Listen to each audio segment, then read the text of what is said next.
ପୃଥିବୀର ସମସ୍ତ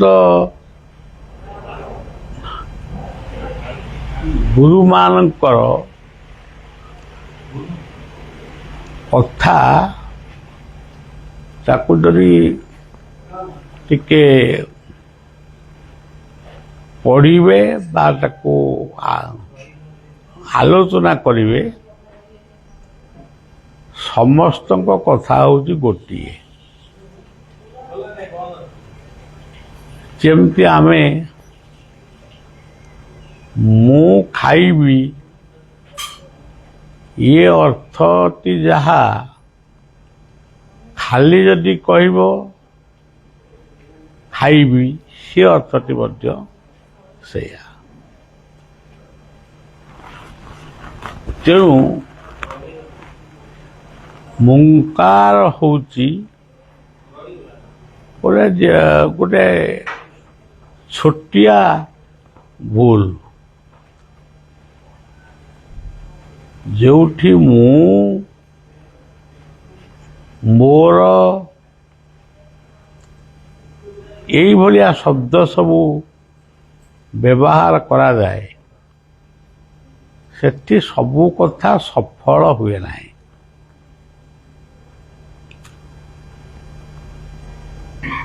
ଭଗବାନ ଯେତେବେଳେ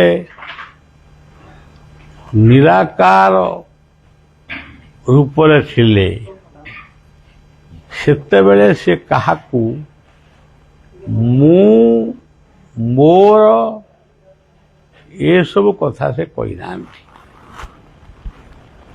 ଯେତେବେଳେ ସେ ସାକାର ରୂପ ଧାରଣ କଲେ, କୃଷ୍ଣଙ୍କ ରୂପରେ ଆସିଲେ ବା ରାମଙ୍କ ରୂପରେ ଆସିଲେ, ସେତେବେଳେ ସେ ମୁଙ୍କାର ବା ମୁଁ ବା ମୋର ଏସବୁ ଶବ୍ଦ ବ୍ୟବହାର କଲେ। ତେଣୁ ଯେତେ ଦର୍ଶନ ଦୁନିଆରେ ଅଛି, ଅନେକ ଆଜି ବଦ୍ରୀନାଥ ଯାଉଛନ୍ତି, କିଏ ବିଶ୍ୱନାଥ ଯାଉଛନ୍ତି, କିଏ ଅଯୋଧ୍ୟା ରଘୁନାଥ ଯାଉଛନ୍ତି, କିନ୍ତୁ ସମସ୍ତଙ୍କୁ ଜାଣିବାକୁ ହବ ଯିଏ ଯୋଉଠିକି ଯାଉଛି ଫଳ କିନ୍ତୁ ଗୋଟିଏ। ତମେ 10ଟା ତୀର୍ଥ ବୁଲିପାର, 12ଟା ତୀର୍ଥ ବୁଲିପାର, ମୁଁ ଏମିତି ଗଲି, ଏମିତି ଆସିଲି, ବୁଲିକି ଆଇଲି, କିନ୍ତୁ ଫଳ କିନ୍ତୁ ସ୍ୱତନ୍ତ୍ର। ଫଳ ଦିଟା ହେଇପାରିବନି। କେହି ବୃନ୍ଦାବନର ଗିରି ଗୋବର୍ଦ୍ଧନଙ୍କୁ ପରିକ୍ରମା କରୁଛି, ଆଉ କେହି ଜଗନ୍ନାଥଙ୍କ ମନ୍ଦିରକୁ ପରିକ୍ରମା କରୁଛି, କିଏ ଚିତ୍ରକୂଟ ପାହାଡ଼କୁ ପରିକ୍ରମା କରୁଛି, କିଏ ନର୍ମଦା ତୀର୍ଥଙ୍କୁ ପରିକ୍ରମା କରୁଛି। ଏ ଯୋଉ ପରିକ୍ରମା କରିକିରି ସେ କ'ଣ ତାଙ୍କ ମନ୍ତ୍ର କ'ଣ ଭଜୁଥିବେ ସେ ଅଲଗା କଥା, କିନ୍ତୁ ପ୍ରକୃତରେ ପ୍ରତ୍ୟେକ ପରିକ୍ରମା ବା ପ୍ରତ୍ୟେକ ପୂଜା ଆମେ ଏଇ ଘରେ ବସି ପୂଜା କରୁଛୁ। ପୂଜା କରିସାରିଲା ପରେ ଆମେ ପ୍ରଣାମ ଟିକେ କଲୁ, କିନ୍ତୁ ଏଇ ଯୋଉ ପୂଜା ବା ପ୍ରଣାମ ଆମେ ଏଠି କଲୁ, ଆମେ ଭାବିଲୁ ଏଇଠି କରୁଛୁ, ଏଇ ଗଞ୍ଜାର ଏଇ ଜାଗାରେ କରୁଛୁ, କିନ୍ତୁ ପ୍ରକୃତରେ ସେ ପୂଜା ଏବଂ ଭକ୍ତିପୂତ ପ୍ରଣାମ ସେ ଯାଇକିରି ପହଞ୍ଚି ଯାଉଛି ସାଙ୍ଗେ ସାଙ୍ଗେ ସେଇ ଅଦୃଶ୍ୟ ସତ୍ତା, ଯାହାଙ୍କୁ ଆମେ ନିରାକାର ଭଗବାନ କୃଷ୍ଣ, ଜଗନ୍ନାଥ, ଆଲ୍ଲାହ କି ଗଡ ଏମିତି ଆମେ କହୁଛୁ, ସେ ପ୍ରଣାମଟା ସାଙ୍ଗେ ସାଙ୍ଗେ ସେଇଠି ପହଞ୍ଚି ଯାଉଛି।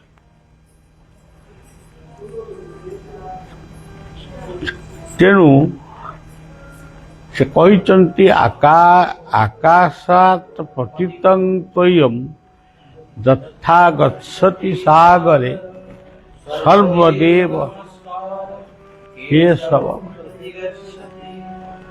ଯିଏ ଯେଉଁଠି ନମସ୍କାର କରୁ, ମନେ କରାଯାଉ ଗୋଟିଏ ଲୋକ ସକାଳୁ ଉଠି ଗାଧେଇ ପାଧେଇ ତୁଳସୀ ଗଛରେ ପାଣି ଦଉଛି।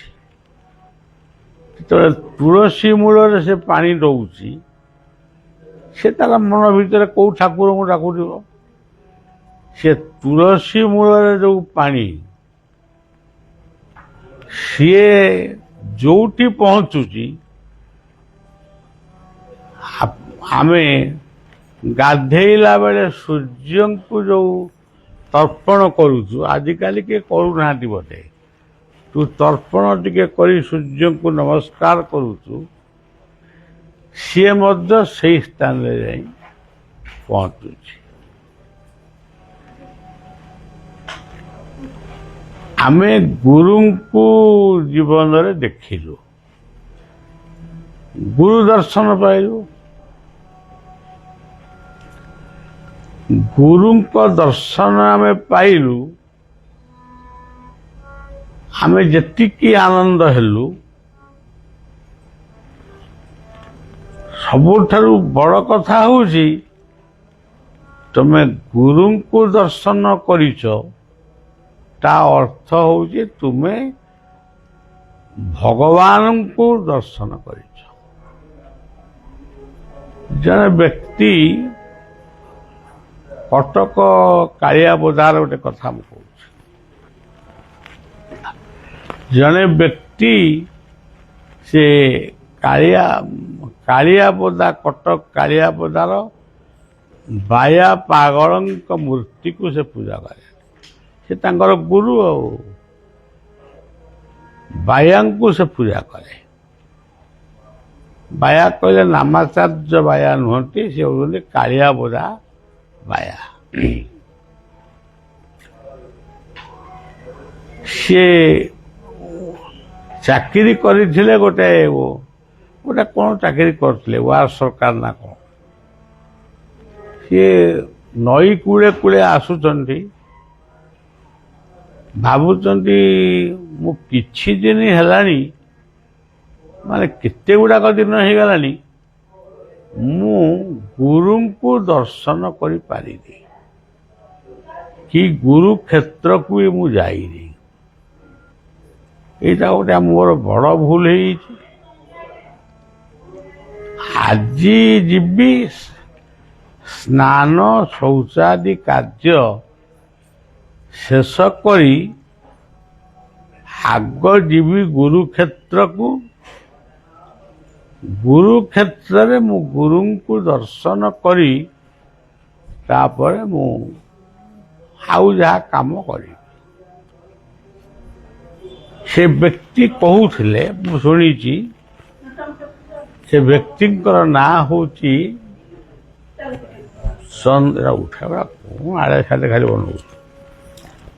ଚନ୍ଦ୍ରମଣି ମହାନ୍ତି ବୋଲି ତାଙ୍କ ନାଁ। ସିଏ ତାଙ୍କର ନଈ କୂଳେ ବୁଲୁଛନ୍ତି, ଯାଉଛନ୍ତି, ଦେଖିଲେ ଯେ ପାଗଳା ଯିଏ ତାଙ୍କର ଗୁରୁ, ସେ ମୁଣ୍ଡ ଠାରୁ ଗୋଡ଼ ପର୍ଯ୍ୟନ୍ତ ପୁରା ବିଭୂତି ବୋଳି ହେଇଛନ୍ତି। ତାଙ୍କ ଦେହର ରଙ୍ଗ ଦେଖାଯାଉନି। ଗୋଟେ ତ୍ରିଶୂଳ ଧରିଛନ୍ତି।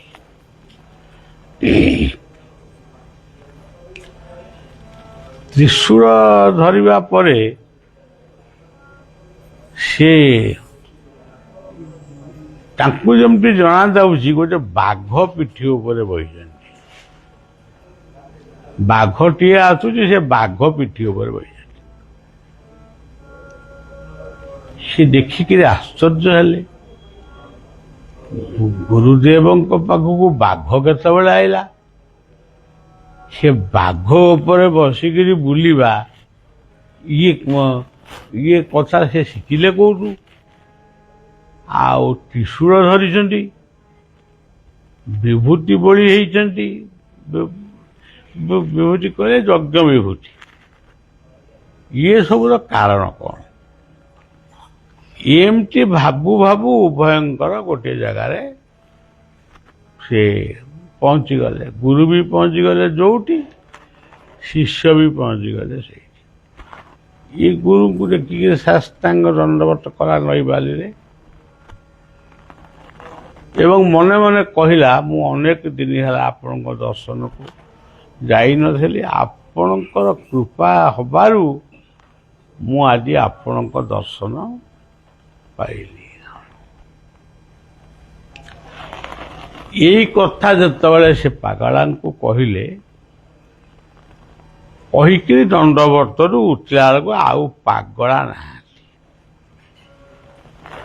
ସେ ଦଣ୍ଡବତ ହେଲେ, ଗୁରୁଙ୍କ ପାଦ ଧୂଳି ମୁଣ୍ଡରେ ମାଇଲେ, ଗୁରୁଙ୍କୁ ମାନେ ଟିକେ ଦେଖିବେ ତ, ତାଙ୍କୁ ଦେଖିଲା ବେଳକୁ ତ ଗୁରୁ ନାହାନ୍ତି, ଆଉ ଗୁରୁଙ୍କୁ ଦେଖିବେ କଣ?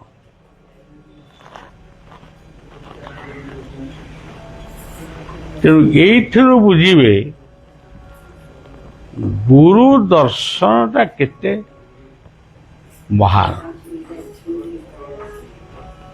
ଶାନ୍ତିର ଦର୍ଶନ ଗୁରୁ ଦର୍ଶନ, ପ୍ରେମମୟ ମୂର୍ତ୍ତି ଶ୍ରୀ କଞ୍ଜପରମ୍। ଯଦି ଦୁନିଆରେ କୌଣସି ଶାନ୍ତି ପାଇବା ପାଇଁ ଯଦି ଶାନ୍ତିକି ବୁଲିକିରି ଖୋଜିବ, ସିଏ କୋଉ ବଜାର ହାଟ ବଜାର ହୋଟେଲ, ଇଏ କୋଉଠି ଢାବା, କୋଉଠି ସେ ମିଳିବନି। ଶାନ୍ତି ପ୍ରକୃତରେ ଅଛି ଆମରି ମନ ଭିତରେ ଅଛି। ଆମର ଏଇ ଯୋଉ ପୁରା ମୁଣ୍ଡ ଆମେ ପାଇଛୁ, ଏଇ ମୁଣ୍ଡ ଭିତରେ ହିଁ ଶାନ୍ତି ଅଛି। ଏବଂ ସେଇ ମୁଣ୍ଡଟା ଯେତେବେଳେ ଗୁରୁଙ୍କ ପାଦପଦ୍ମକୁ ବା ଗୁରୁ ମୂର୍ତ୍ତିକୁ ବା ଗୁରୁଙ୍କର ବାକ୍ୟକୁ ଯେତେବେଳେ ସେ ପାଳନ କରେ, ସେଇ ଗୋଟିକ ହୁଏ ଶାନ୍ତିର ଦର୍ଶନ। ଶାନ୍ତିର ଦର୍ଶନ ଗୁରୁ ଦର୍ଶନ, ପ୍ରେମମୟ ଶ୍ରୀମୂର୍ତ୍ତି କଞ୍ଜପଦମ୍। ଗୁରୁଦେବ ଦେବ, ଗୁରୁ ଜଗତପତି, ଗୁରୁ ପରାତ୍ପର, ଗୁରୁ ଶାନ୍ତି ଭକ୍ତି, ଗୁରୁ କୃଷ୍ଣ, ଗୁରୁ ରାମ, ଗୁରୁ ବୁଦ୍ଧ, ଗୁରୁ କଳିକୃଷ୍ଣ।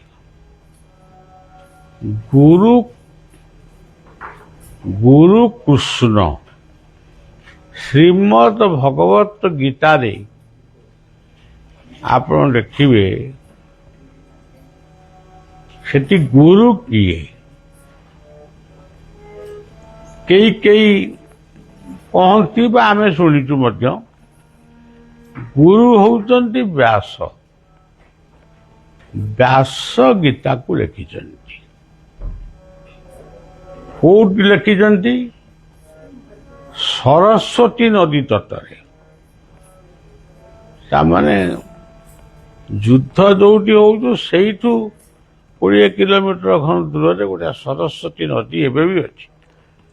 ସେ ସେଇଠି ଲେଖୁଛନ୍ତି। 20 କିଲୋମିଟର ଦୂରରୁ ତାଙ୍କୁ କଣ କୃଷ୍ଣ କହିଲେ, ବ୍ୟାସ ଶୁଣିଲେ, ବ୍ୟାସ ଲେଖିଲେ। ଏକଥା କଣ ଗୋଟା ସମ୍ଭବ ଜଣା ପଡୁଛି? କୃଷ୍ଣ ଯେତେବେଳେ କହିଲେ, ସେ କଣ ମାଇକି ଲଗେଇକିରି କହିଲେ? ମାଇକି ଲଗେଇଲେ କୋଉ 20 କିଲୋମିଟର କଥା ଯିବ? କିନ୍ତୁ ସିଏ ଶୁଣିଲେ। ଦୁନିଆରେ ଯେତେ ଭକ୍ତି ଅଛି, ପ୍ରଥମ ଭକ୍ତି ହଉଛି ଶ୍ରବଣମ୍।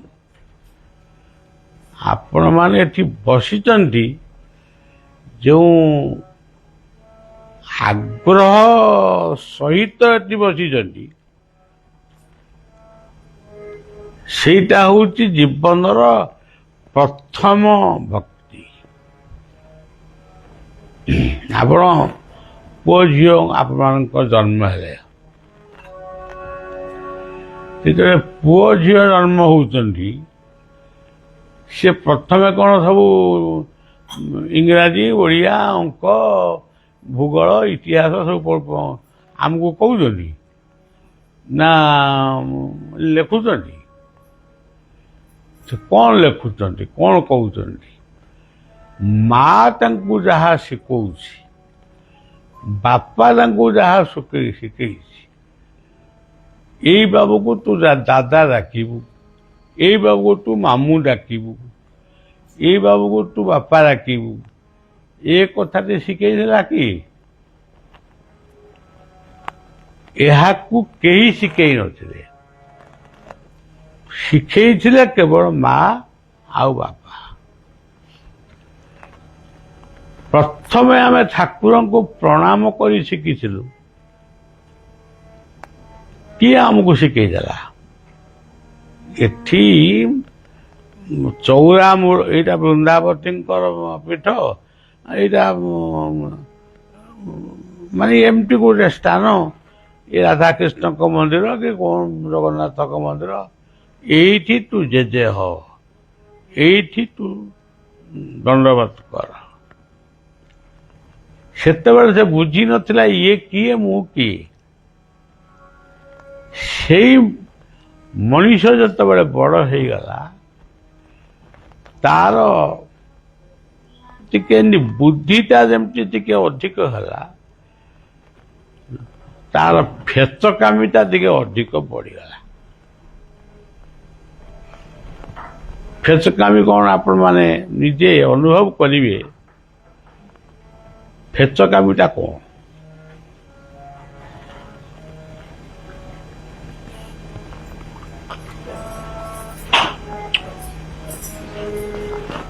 ଆପଣ ଦେଖିବେ ଏଇ ବ୍ରହ୍ମପୁର ଟାଉନ ଭିତରେ ବି ଦେଖନ୍ତୁ,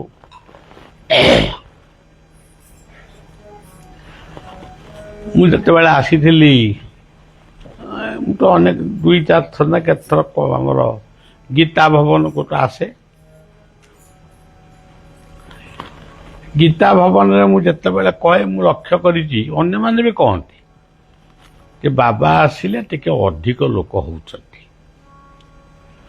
ଭଲ ହେଲା, ଲୋକ ଅଧିକ ବୁଝିଲେ ଆଇଲା। ଆଉ ଦିନେ ଆମେ ଦେଖିଲୁ, ଅନୁଭବ କଲୁ, ଲୋକ କ'ଣ କେହି ନାହାନ୍ତି, 10-20 ଜଣ ବସିଛନ୍ତି। ଆଜି କ'ଣ ପର୍ବପର୍ବାଣି ଅଛି ନା କ'ଣ? ସିଏ ମୋତେ ବୁଝେଇ ଦେଲେ ଏଇଠୁ ଏତିକି ବାଟରେ ଗୋଟିଏ ସତ୍ସଙ୍ଗ ହଉଛି, ଲୋକ ସବୁ ସେଠିକି ପଳେଇଲେଣି। ଆଉ ମୋ ସେ ସତ୍ସଙ୍ଗଟି କ'ଣ ଆମେ ବି ଟିକେ ଶୁଣିବା ନା? ସେଇଟା ହଉଛି କଳିକି ଆମାଙ୍କ ସତ୍ସଙ୍ଗ। ମୁଁ ଆଉ କିଛି କହିଲେ, ମୁଁ କାର୍ଯ୍ୟ ସାରିକିରି ଆସିକିରି ରାତି ଯାକ ସେଇ କଳିକି ଆମାଙ୍କୁ ବଜିଲି। କହିଲି କଳିକି କିଏ, ଆମା କିଏ? ଇଏ ଦୁଇଟି ଶବ୍ଦକୁ ଯୋଡ଼ା ହେଲା କାହିଁକି? ଭଗବାନ ତ ପ୍ରତିଜ୍ଞା କରିଛନ୍ତି, ମୁଁ ଯୁଗ ଯୁଗ ଧରି ତମ ପାଖରେ ଆବିର୍ଭାବ ହେବି, ସେତିକି ବେଳେ ତୁମେ ଯେତେବେଳେ ଭୁଲ ବାଟରେ ଯିବ ତାକୁ ଠିକ କରିବା ପାଇଁ ମୁଁ ଆସିବି। ଆଉ ସେ ତ ଆମେ ନ ଡାକିଲେ ବି ତ ସେ ଆସିବେ। ଇଏ ପୁଣି ଗୋଟେ କଳିକି, ପୁଣି ଆମା। ଆମା ଗୋଟିଏ ତେଲୁଗୁ ଭାଷାର ମା, କଳିକି ଗୋଟେ ଅବତାରଙ୍କର ସ୍ୱରୂପ। ଇଏ ଏମିତି କ'ଣ କଳିକି ଆମା କହୁଛ? ତାଙ୍କର ଯୋଉ ଲୋକମାନଙ୍କୁ ଆମେ ସେ କଥା ଟିକେ ପଚାରିଲୁ, ସିଏ ଯୋଉ ବାଘ ଭଳିଆ ହେଲେ, ସିଏ ଏମିତି କାମୁଡ଼ି ପକେଇବେ ମୋତେ। ତା ମାନେ ସେ ହେଉଛନ୍ତି ଏକମାତ୍ର ପୃଥିବୀର ସ୍ରଷ୍ଟା, ଏ ଜଗତର ସ୍ରଷ୍ଟା। ସେ ଆବିର୍ଭାବ ହେଇଛନ୍ତି ସୃଷ୍ଟିକୁ, ମାନେ ସୃଷ୍ଟିର ସବୁ ମଙ୍ଗଳ କରିବେ ଆଉ ପାପୀମାନଙ୍କୁ ବିନାଶ କରିବେ। ମୁଁ ଖାଲି ଏତିକି କହିଲି, ମୁଁ ବି ଗୋଟିଏ ପାପୀ, ଆପଣ ଟିକେ ଖବର ଦିଅନ୍ତୁ, ସିଏ ଆସନ୍ତୁ। ମତେ ଆଗ ସିଏ ବିନାଶ କରନ୍ତୁ। ସେମିତି କ'ଣ ସେ ଆସିବେ? କେମିତି କ'ଣ ଆସିବ? ଗାଡ଼ି ପଠେଇବି ନା କ'ଣ? ବାବୁ, କଳ୍କି କହିଲେ ଗୁରୁ ହଉଛନ୍ତି କଳ୍କି। ଜୀବନରେ ଯଦି କେହି କଳ୍କି ଥାଏ, ସେ କଳ୍କି ହଉଛନ୍ତି ଗୁରୁ। ଆ ବ୍ୟତୀତ କେହି ହେଇପାରିବେନି। ମ୍ଲେଚ୍ଛନି ବହନେ ଧନେ କଳୟସୀ କରବାଳଂ ଧୂମକେତୁ ବିବକିମପି କରାଳଂ କେଶବ ଧୃତ କଳ୍କି ଶରୀର ଜୟ ଜଗଦୀଶ ହରେ। ଅଜ୍ଞାନତାକୁ ଛେଦନ କରି ଯିଏ ଆମକୁ ସଦଜ୍ଞାନ ଅର୍ପଣ କରନ୍ତି, ସେଇ ହଉଛନ୍ତି ଗୁରୁ। ସେ ଅଜ୍ଞାନ ହଉଛି ଗୋଟେ ମ୍ଲେଚ୍ଛ, ସେ ଗୋଟେ ପାପ। ଆଉ ସେ ଆସିବେ କ'ଣ? ଗୁରୁ ହଉଛନ୍ତି ଅଜ୍ଞାନମ୍ ତିମିରାନ୍ଧସ୍ୟ ଜ୍ଞାନାଞ୍ଜନ ଶଳାକାୟ ଚକ୍ଷୁର୍ମିଲିତଂ ଯେନ ତସ୍ମୈ ଶ୍ରୀ ଗୁରବେ। ଏଠି ଆପଣମାନେ ଆସି ବସିଲେ କ'ଣ? ଆପଣମାନେ ଆଗରୁ ଶୁଣିଥିଲେ ଆଜି ଆମେ ଯାଉଛୁ ଅମୁକ ଜାଗାରେ ଗୋଟେ ସତ୍ସଙ୍ଗରେ ବସିବୁ, ସେଠି ଯିଏ କହିବେ ଏଇ କଥା ତ କହିବେ ଆଉ। ଏମିତି କ'ଣ ଭାବିଥିଲେ ଆପଣ? ଆପଣ ବର୍ତ୍ତମାନ ଶୁଣିବାରୁ କହୁଛନ୍ତି ଆରେ ଏଇ କଥାଟା ଆମେ ଶୁଣିଲୁ ଆଉ। ତେଣୁ ଶ୍ରୋତାବକତା ଯେ ପଚାରି, ଇଏ ସମସ୍ତେ ଜାଣିଛନ୍ତି। ତେଣୁ ଏ କଳ୍କି ଶବ୍ଦ ଯଦି ଜଣେ ପୁରୁଷ ହେଲେ, ଆମା ଶବ୍ଦଟା କ'ଣ? ଆ କହିଲେ ଆଦିତ୍ୟ ନାରାୟଣ, ଆ କହିଲେ ହୃଦୟରେ ଯିଏ ଅଛନ୍ତି ସିଏ ହଉଛନ୍ତି ଆ। ହୃଦୟରେ ଯୋଉ ଆଟି ଅଛନ୍ତି, ସେ ଯୋଉ ସେ ତାଙ୍କ ଭଲ ନାଁଟା କ'ଣ? ଆତ୍ମା। ଆମେ ଏଠି ବସିକିରି କଥାବାର୍ତ୍ତା ହଉଛୁ, ସେ ଆଟା ପାଇଁ କଥାବାର୍ତ୍ତା ହଉଛୁ। ଆଟା ଅଛି ବୋଲି କଥାବାର୍ତ୍ତା ହଉଛୁ। ଆଟି ଯଦି ବର୍ତ୍ତମାନ ଖସିକିରି ପଳେଇବେ, ଆମେ ଯିଏ ଯୋଉଠି ରହିଛୁ ସେଇଠି। ତେଣୁ ଆ କହିଲେ ଆତ୍ମା। ତାପର ଶବ୍ଦ ହଉଛି ମା। ମାଟି କ'ଣ? ଯାହାଙ୍କୁ ମାଧ୍ୟମ କରି, ଯେଉଁ ଗର୍ଭକୁ ସେମାନେ ମାଧ୍ୟମ କରି ପାଣି ମାଠିଆଏ ଆମେ ଆଣିବୁ, ଯଦି ମାଠିଆ ଆମେ ନେଇନୁ, ପାଣି କେମିତି ଆଣିବୁ? ତେଣୁ ଇଏ ଦେହ ରୂପକ ମାଠିଆରେ ସିଏ ହଉଛନ୍ତି ଆତ୍ମା। ଏଇ କଥାଟି ମୋର ମୁଁ ନିଜେ ଜାଣିଲି, କାହାକୁ ବି ମୁଁ କହିନି, ମୋ ମନେ ମନେ ବୁଝିଲି। ମୁଁ କାହିଁକି ଏ କଥା କହିଲି? ବର୍ତ୍ତମାନ ଆପଣ ଦେଖିବେ ପବିତ୍ର ସନାତନ ଧର୍ମ, ଆମେ ଏଠି ଯେତେ ବଇଛେ ସମସ୍ତେ ଗୋଟିଏ ଧର୍ମର ଲୋକ ବଇଛେ। ପବିତ୍ର ସନାତନ ଧର୍ମରେ କୋଉ ଗୋଟିକ ଭୁଲ ତାକୁ ମୁଁ ଆଜି ପର୍ଯ୍ୟନ୍ତ ଜାଣିପାରୁନି। ତେଣୁ ଏଠି କେତେ ଗୁଡ଼ିଏ ମହାପୁରୁଷ ବଇଛନ୍ତି। ଏଟା ଫଟୋ। ଏଇ ସେପାଖରେ ବଇଛନ୍ତି ଠାକୁର ଅନୁକୂଳ ଚନ୍ଦ୍ର। ସିଏ କ'ଣ କହିଲେ? ଜୟ ରାଧେ ରାଧେ କୃଷ୍ଣ କୃଷ୍ଣ ଗୋବିନ୍ଦ ଗୋବିନ୍ଦ ବୋଲରେ। ତାହେଲେ କୋଉ ଗୋଟାକ ନୂଆ କହିଲେ ସେ? ଆପଣମାନେ ଏଇଠି ବସିକି ଭାବନ୍ତୁ, କୋଉ ଗୋଟିକ ନୂଆ କଥା କହିଛନ୍ତି? ରାଧେ ଜୟ ରାଧେ ରାଧେ କୃଷ୍ଣ କୃଷ୍ଣ ଗୋବିନ୍ଦ ଗୋବିନ୍ଦ ବୋଲରେ ଆରେ ନୂଆ କଥା କାହିଁ? ଏଇଟା ଆମେ ଯାହା କହୁଛୁ ସେଇଆ କହୁଛନ୍ତି ଆଉ କଣ? ତାଙ୍କ ପାଖକୁ ଯିଏ ବସିଛନ୍ତି ମୁଁ ତାଙ୍କୁ ଚିହ୍ନି ପାରୁନି। ତାପରେ ଆଉ ଗୋଟିଏ ଯିଏ ବସିଛନ୍ତି ଶିରିଡି ସାହି, ସିଏ କ'ଣ କହିଲେ? ସିଏ ମୁସଲମାନ ଘରେ ଜନ୍ମ ହେଲେ।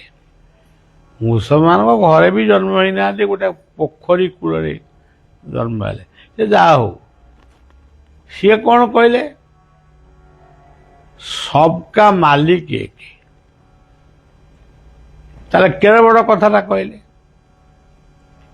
ତମେ ଯୋଉ ଧନ୍ଦୀ ହଉଛ, ଆଜି କହୁଛ କୃଷ୍ଣ, କାଲି କହୁଛ କାଳୀ, ସବକା ମାଲିକ ଏକ, ସମସ୍ତଙ୍କର ଗୋଟିଏ ଇଷ୍ଟ। ସେଇଭଳି ଭାବରେ ଆଉ କିଏ ବହି ଦେଖାଯାଏ? ରବିଶଙ୍କର ବସିଛନ୍ତି, ସିଏ ବର୍ତ୍ତମାନ ଶିଖଉଛନ୍ତି ଜୀବନ ପାଇଁ ଯେଉଁ ଯୋଗ ଆବଶ୍ୟକ। ଏମିତି ଆମେ ସମସ୍ତଙ୍କ କଥା କହିଲେ ଏମିତି ବହୁତ ସମୟ ଯିବ। ଠାକୁର ସତ୍ୟ ସାଇ ବସିଛନ୍ତି, ଏ ଯୋଗାନନ୍ଦ ବସିଛନ୍ତି। ସତ୍ୟ ସାଇ କ'ଣ କହିଲେ? ମାନସ ଭଜରେ ଗୁରୁଚରଣମ୍ ଦୁସ୍ତର ଭବସାଗର ତାରଣମ୍। କୋଉ ଗୋଟାକ ନୂଆ କହିଲେ?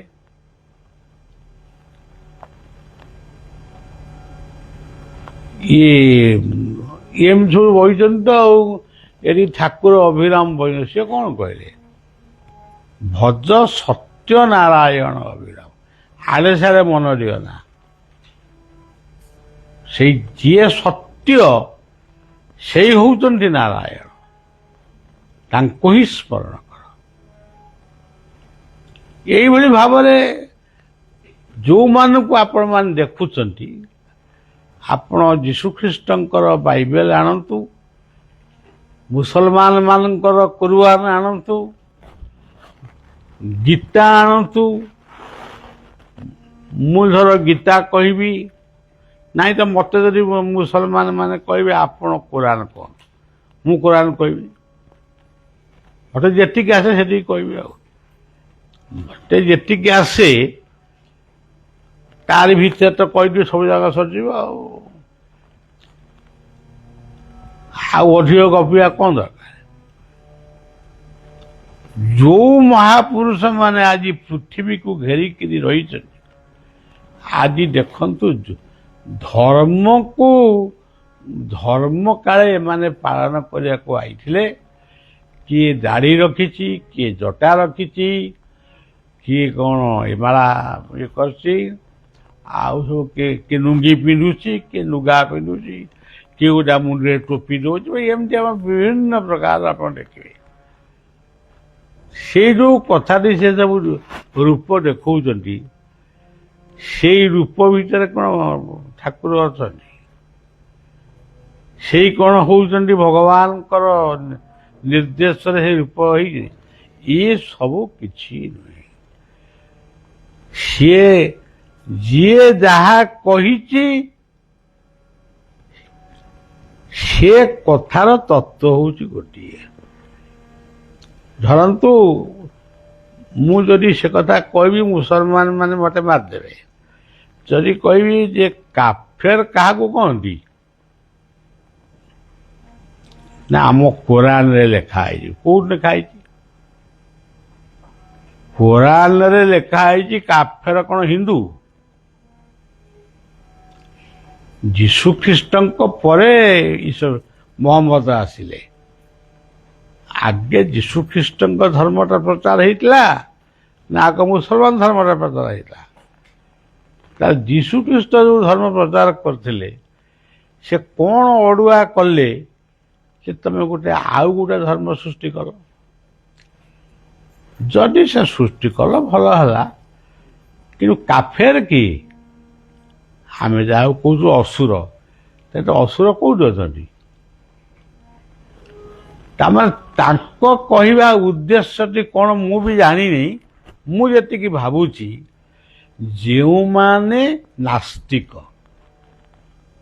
ଯେଉଁମାନେ ଈଶ୍ୱରଙ୍କୁ ମାନନ୍ତି ନାହିଁ, ଶାସ୍ତ୍ରକୁ ମାନନ୍ତି ନାହିଁ, ସନ୍ଥଙ୍କୁ ମାନନ୍ତି ନାହିଁ, ସେଇମାନେ ହେଉଛନ୍ତି କାଫିର। ତେଣୁ ସେଇମାନଙ୍କୁ ଦମନ କର। ଇଏ ତାକୁ ଭାବିଲେ ଯିଏ ମୁସଲମାନ ନୁହନ୍ତି ତାଙ୍କୁ ଗୋଟେ ବିରାଟ ଖଣ୍ଡା ଆଣିକିରି ତାଙ୍କୁ ଦିପସ କରିଦିଅ, ଗଲା। ଛେଳି ଖାସି ମାଇଲା ଭଳିଆ ବାଧ୍ୟ। ତେଣୁ ଧର୍ମ ଗୋଟେ ଏମିତି ଜିନିଷ। ଆଜି ଆପଣ ଦେଖନ୍ତୁ ୟୁକ୍ରେନ ରଷିଆ ଯୁଦ୍ଧ ଚାଲିଛି, ଇରାନ ଆମେରିକା ଯୁଦ୍ଧ ଲାଗିଛି। ଏସବୁ କ'ଣ ଧର୍ମକୁ ନେଇ ଯୁଦ୍ଧ? ଇଏ ଗୋଟେ ଖ୍ରୀଷ୍ଟିଆନ ଧର୍ମ, ସେ ଗୋଟେ ଇସଲାମ ଧର୍ମ। ଧର୍ମ କ'ଣ ସୃଷ୍ଟି ହେଇଥିଲା ଯୁଦ୍ଧ କରିବା ପାଇଁ? ଧର୍ମ କ'ଣ ସୃଷ୍ଟି ହେଇଥିଲା ଆଉ ଗ୍ୟାସ୍ ମିଳିବନି, ପେଟ୍ରୋଲ ମିଳିବନି, ଡିଜେଲ ମିଳିବନି, ଏଇଥିପାଇଁ କ'ଣ ଧର୍ମ ସୃଷ୍ଟି ହେଇଥିଲା? ତେଣୁ ଧର୍ମ ଶବ୍ଦର ଅର୍ଥ ହେଉଛି ଯିଏ ଆମକୁ ଧାରଣ କରିଛନ୍ତି, ପାଳନ କରୁଛନ୍ତି, ସେଇ ହେଉଛନ୍ତି ଧର୍ମ। କୌଣସି ନାଁ ଫାଁ କିଛି ନାହିଁ। ସେ ହିନ୍ଦୁ ଧର୍ମ, ମୁସଲମାନ ଧର୍ମ, ଏତେ ନାଁ ବି ଦରକାର ନାହିଁ। ଧର୍ମ ମାନେ ହିଁ ବିଲେଇ ମା ଯେମିତି ତା ଛୁଆକୁ କାମୁଡ଼ିକିରି ଏ ଜାଗାରୁ ସେ ଜାଗାକୁ ନେଇଯାଉଛି, ଟିକେ ବାଟ ଗଲା ପରେ ଆଉ ଗୋଟିଏ ଦୃଶ୍ୟ ଦେଖିଲେ, ଗୋଟିଏ ମାଙ୍କଡ଼ ଛୁଆ ସେ ମାଙ୍କଡ଼କୁ ମାରି ବସି ଧରିଛି, ମାଙ୍କଡ଼ ମା ତା ଛୁଆକୁ ବହିକି ନେଇଯାଉଛି। ଏଇ ହେଉଛି ଧର୍ମର ପ୍ରକୃତ ତତ୍ତ୍ୱ ହେଉଛି ଏଇଆ। ଧାରଣ କରନ୍ତି ମା, ପାଳନ କରନ୍ତି ବାପା। ଇଏ ଦିଟା ଜିନିଷକୁ ଯିଏ ଜମା ଜାଣିନାହାନ୍ତି, ସିଏ କେବଳ ଗୋଟାଏ ପ୍ରକାର, ମୁଁ ତ କହୁଛି ଏଇଠି କହୁଛି ସବୁଠି କହିବି, ସିଏ ଗୋଟାଏ ପ୍ରକାର ବାଇଆ। ଆଉ ତାକୁ ବାଇଆ ଭୂତ ଲାଗିଛି, ଖଣ୍ଡିଆ ଭୂତ। ଧର୍ମ ନାମରେ ନୃଶଂସତା ସୃଷ୍ଟି କରି ଆଜି ଧର୍ମକୁ ନଷ୍ଟ ଭଷ୍ଟ କରୁଛନ୍ତି।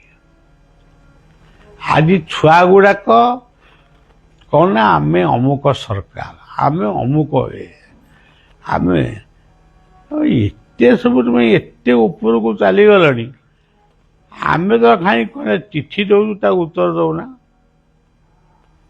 ଆମେ ପଚାରୁଛୁ ପିଲାମାନଙ୍କୁ ମଦ ଦୋକାନ ତୁମେ ଆଗ ଖୋଲିଲ ନା ପିଲାମାନେ କେଉଁଠି ଷ୍ଟ୍ରାଇକ୍ କରିକି ରାସ୍ତାରେ ଚକ ଅଖ ବନ୍ଦ କଲେ, ହେ ସରକାର ତୁମେ ମଦ ଦୋକାନ ଖୋଲ, ଆମେ ଟୋପାଏ ଟୋପାଏ ପିଇବୁ, କେଉଁଠି ଷ୍ଟ୍ରାଇକ୍ ହେଇଛି? ତମେ ମଦ ଦୋକାନ ଖୋଲିକିରି ଆମ ପୁଅ ଝିଅମାନଙ୍କୁ ମଦ ପିଆଇକିରି ଅଳ୍ପ ଦିନରେ ଯେଉଁ ଆୟୁଷଟା ଥିଲା ସେଟା 5 ବର୍ଷ 3 ବର୍ଷ କମିଗଲା ପରେ ତମ ନାଁରେ କେସ୍ ହେବା କଥା। ମୁଁ ତା ମନରେ ଛକିଛି, ଯଦି ଏମିତି ଗୋଟେ କେସ୍ କେଉଁଠି ପଡ଼ିବ ମୁଁ ନିଶ୍ଚୟ କରିବି। ଆମେ ତମ ନାଁରେ କେସ୍ କରିବୁ, ଆମ ଛୁଆ କାହିଁକି ମଲା, ଆମ ଛୁଆ କାହିଁକି ରୋଗୀ ହେଲା। ଗୋଟେ 25-26 ବର୍ଷ କି 30 ବର୍ଷର ଛୁଆଟା ସେ ଦୁନିଆରୁ କାହିଁ ଗଲା? ତାର କାରଣ ହେଉଛି ଏଇ ମଦ, ଏ ଯେଉଁ କ'ଣ ଚରସ, ଏସବୁ କଥା। ତେଣୁ ପ୍ରକୃତରେ ନିଶାମୁକ୍ତ ମଣିଷ ହିଁ ସେ ହେଉଛି ଜ୍ଞାନବାନ। ଗୁରୁବାର ମଣିଷ ହିଁ, ଯିଏ ଗୁରୁଙ୍କୁ ମାନିଛି, ସେ ଭଗବାନଙ୍କର ନିକଟତର ଲୋକ, ଭଗବାନଙ୍କର ନିକଟତର ଲୋକ। ଯିଏ ଜୀବନରେ ଅନ୍ୟର ସାହାଯ୍ୟ କରିଛି, ଅନ୍ୟକୁ ଯିଏ ଦୁଃଖ ବିପଦ ବେଳେ ଟିକେ ସାହାଯ୍ୟ କରିଛି, ସେଇ ହେଉଛି ପ୍ରକୃତ ସନ୍ଥ। ଆଉ ମୁଁ ଦାଢ଼ି ରଖିଲି, ବାଳ ରଖିଲି, ଯେ ଜଟା ରଖିଲି, ସେଥିରୁ କ'ଣ ମିଳୁଛି? ସେଗୁଡ଼ାକ ମୁଣ୍ଡରେ ଥିଲା, ଉଠିଲା, ଆଉ କ'ଣଟାକୁ ଆଉ କ'ଣ ହେରା କ'ଣ ଆଉ ତମେ ତାକୁ ରୋଇଛ ଆଣିକିରି ମାନେ ଏଇ ବଜାରରୁ କିଣିକିରି ଆଣି କ'ଣ ଅଠା ମାରିଛ? ତମେ ଦାଢ଼ି କାଢୁଛ, ମୁସଲମାନ ମାନେ ଦାଢ଼ି ଝାଡ଼ୁଛନ୍ତି। ଧର୍ମ ଏଠି କୌଣସି ସ୍ଥାନରେ ଧର୍ମ ନାହିଁ। ଯୋଉଠି ଅଛି ସେ ହଉଛି ତମେ, ତମରି ଭିତରେ ଧର୍ମ ଅଛି। ତମକୁ ସେ ନାହିଁ କରୁଛି। ତମେ ଯେତେବେଳେ କୁବାଟରେ ଯାଉଛ, ତମେ ହୁଅ ମୁଁ ହୁଏ ଯିଏ ହଉ, ସେ ଆମକୁ ନାହିଁ କରୁଛି ସେ ବାଟେ ଯାଆ ନା। କିନ୍ତୁ ଆମେ ଏତେ ଚଗଲା, ସେ ବାଟକୁ ଛାଡ଼ି ଦେଇକି ଆମ ବାଟରେ ଆମେ ଯାଉଛୁ। ତେଣୁ ଯୋଉଦିନ ଆମେ ପ୍ରକୃତରେ ବାଟ କ'ଣ ଅବାଟ କ'ଣ ଜାଣିବୁ, ଗୁରୁ କ'ଣ ଗୁରୁଜନ କ'ଣ ଜାଣିବୁ, ଆଉ ଶାସ୍ତ୍ର ପଢ଼ିବୁ। ଗୋଟେ ଲୋକ ସବୁଦିନ ଗୀତା ପଢ଼େ, ବାପାକୁ ଡିଡି ଗୋଇଠା ପକାଏ। ମାନେ ଏମିତି ରାଗିକିରି ନୁହଁ, ଯଦି ବାପା ଯଦି କହିଦେଲା ଆରେ ତୁ ଏତେ ସମୟ କ'ଣ ଗୀତା ପଢ଼ୁଛୁ, ସେ ବାଡ଼ିରେ ଗଛଟା ଲାଗିଥିଲା ପାଣି ଟିକେ ଦେଲେ ହେବନି। ମୋ ଗୀତା ପଢ଼ିବାର ତୁମେ କାହିଁ ଡିଷ୍ଟର୍ବ କଲ? ପୁଅ କହୁଛି ବାପାକୁ, ମୋର ଗୀତା ପଢ଼ିବାରେ ତୁମେ କାହିଁ ଡିଷ୍ଟର୍ବ କଲ? ନା କହିଲି କ'ଣ ହେଲା? ଆଉ ଦିଟା ଗୋଇଠା ପକାଇଲା। ଏଇ ହେଉଛି ଆମର ବର୍ତ୍ତମାନ ସମାଜ। ଯୋଉ ପିଲାଟି ଦିଟା ଗୋଇଠା ପକେଇଛି, ଯେମିତି ତାକୁ ଠାକୁର ମାୟାଧର, ଯେମିତି ତାର 40 ବର୍ଷ ପୁରି ଯାଇଛି, 45 ବର୍ଷ ହେଇଯାଇଛି, ତା ଦିଟା ଯାକ ଗୋଡ଼ ଏମିତି ତାର ବିନ୍ଧିଲା ଯେ ସେ ଆଉ ରାତିଦିନ ଶୋଇପାରିଲାନି। ମୋ ପାଖକୁ ଆସିଲା, ମୁଁ ବହୁତ ଦିନ ତଳ କଥା କହୁଛି, କ'ଣ ଜୀବନରେ କ'ଣ କରୁଛ କୁହ? ତମେ ମୋ ପାଖକୁ ଆଇଲ ଯେ କ'ଣ କରିଛ ତମେ? ନା ଡାକ୍ତର କହୁଛି ରୋଗ କିଛି, ରୋଗ ତ କିଛି ନାହିଁ, ବିନ୍ଧୁଛୁ କାହିଁ? ତମେ କ'ଣ ଭୁଲ କରିଛ? ସେଠୁ ମାନିଲା, ମୁଁ ଏମିତି ବାପ ମାଙ୍କୁ ଦିଟା ଗୋଇଠା ପକେଇଛି। ଆଉ କ'ଣ ଦିଟା ପକେଇଛୁ ନା ଆଉ ବେଶୀ ପକେଇଛୁ? ନା ନାଇଁ ଦିଟାର ପକେଇଛ। ଚୁପ୍ କିରି ଯିବୁ। ଯୋଉ ବାପ ମାଙ୍କୁ ତୁ ଗୋଇଠା ମାରିଛୁ ସେ ତ ଆଉ ନାହାନ୍ତି, ମୃତ୍ୟୁବରଣ କଲେଣି। ସେଇ ବୟସର ବାପ ମାଙ୍କୁ ସେବା କରିବୁ, ତାଙ୍କ ଉଚ୍ଚିଷ୍ଟ ଖାଇବୁ, ତାଙ୍କ ପାଦ ଧୂଳି ନେଇ ମୁଣ୍ଡରେ ମାରିବୁ, ଗୋଡ଼ରେ ମାରିବୁ, ପ୍ରାର୍ଥନା କରିବୁ, ପ୍ରଭୁ ତତେ ମୁକ୍ତି ଦିଅ, ତାହେଲେ ତୁ ଭଲ। ଆଉ ମୁଁ ନୁହେଁ ନା ମୋ ବାପା 14 ପୁରୁଷ ତତେ ଭଲ କରିପାରିବେନି, ତାପରେ ତ ଔଷଧ ନାହିଁ, ଆଉ କିଏ ଭଲ କରିବ? ତେଣୁ ସବୁଠାରୁ ବଡ଼ କଥା ହେଉଛି ଏଇ ଯେଉଁ ଛୋଟିଆ ଛୋଟିଆ କଥା ଗୁଡ଼ିଏ ଆମ ଭିତରେ ବ୍ୟତିକ୍ରମ ହେଇଯାଉଛି, ସେଇ ସବୁ ଅଡ଼ୁଆ। ଆଜିର ପବିତ୍ର ସତ୍ସଙ୍ଗ, ମୁଁ ସତ୍ସଙ୍ଗ କରିବାକୁ ଆସିଲି, ଧର୍ମ ପ୍ରଚାର କରିବାକୁ ଆସିଲି। ମୁଁ 2-3 ମାସ ପରିଶ୍ରମ କରି, ଅସହ୍ୟ ଗରମ, ଅସହ୍ୟ ଖରା ଆପଣମାନେ ଦେଖିଥିବେ, ତା ଭିତରେ ମୋର ପ୍ରତ୍ୟେକ ଦିନ 1-2ଟି ପ୍ରୋଗ୍ରାମ ନିଶ୍ଚୟ ଥିବ। ଏଇସବୁ ପ୍ରୋଗ୍ରାମ କରିସାରିଲା ପରେ ମୁଁ ସମ୍ପୂର୍ଣ୍ଣ ଅସୁସ୍ଥ ଟିକେ ହେଇପଡ଼ିଲି। ଖାଲି ମାନସିକ ସ୍ତରରେ, ଶାରୀରିକ ସ୍ତରରେ ଟିକେ ଶାନ୍ତି ପାଇବା ପାଇଁ, ଟିକେ ବିଶ୍ରାମ ନେବା ପାଇଁ ଆଇଛି। 4-8 ଦିନ ଖଣ୍ଡେ ବିଶ୍ରାମ ଦେଲେ ତାପରେ ପୁଣି ଆମ କାମ ଆମେ କରିବା। ଆଉ ଆମ କଥା ଏତିକି ଥାଉ ନା, ନାମ ଟିକେ କରି ହରିବୋଲ ପକାଯାଉ।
ଜୟ ଜୟ